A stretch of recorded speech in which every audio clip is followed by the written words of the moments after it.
नाम बीबी गोयनका है। I am the executive trustee of conservation action. और आज का press conference coastal zone management plan और कोस्टल रेगुलेशन जोन के विषय पे रखा गया।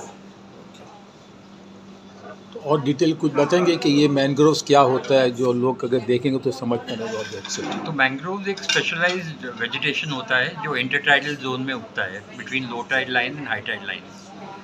उसको हम दरिया के किनारे ही देखते हैं खास करके, और वो अपनी कोस्ट लाइन को बचाता है इरोजन से।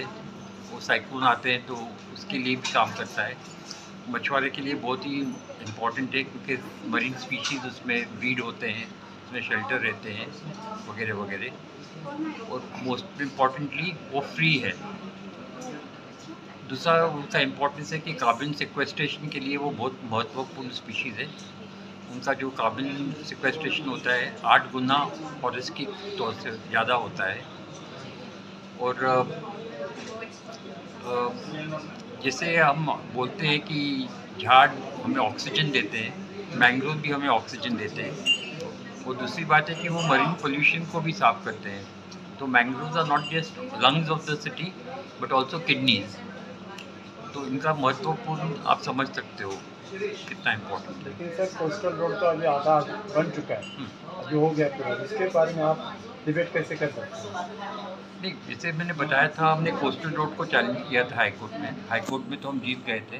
वो फाइनल हियरिंग काफ़ी दिन चला हाई कोर्ट में। उस हाई कोर्ट ने काफ़ी डिटेल जजमेंट दिया है कि वो प्रोजेक्ट इलीगल है, परमिशन के बिना बनाया गया है।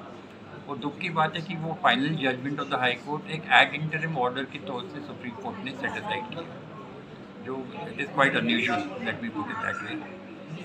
वो कोविड के टाइम में हुआ था जब courts were not really functional, connectivity का भी काफ़ी कुछ इशू उस समय था।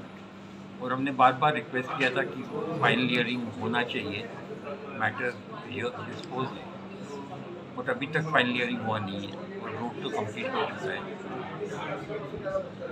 और बहुत इम्पॉर्टेंट चीज़ है कि जब ये कोस्टल रोड की बात हुई थी,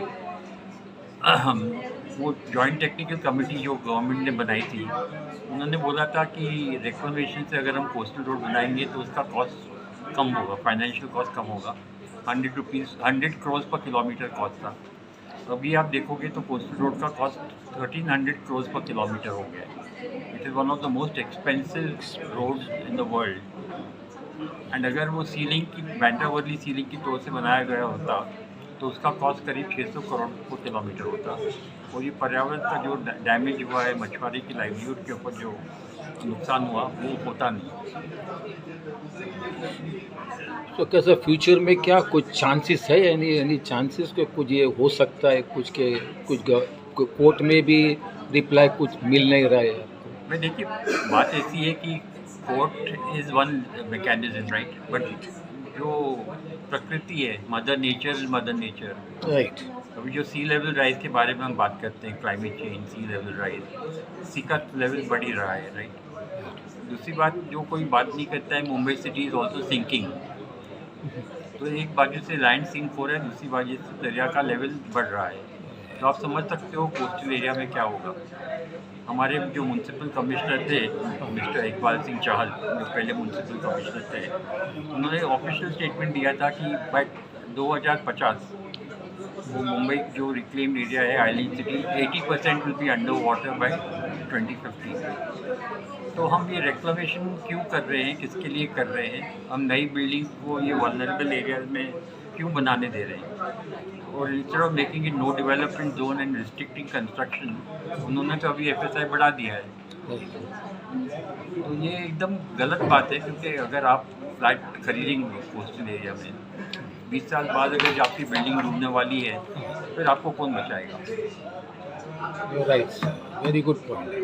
thank you sir. Thank you.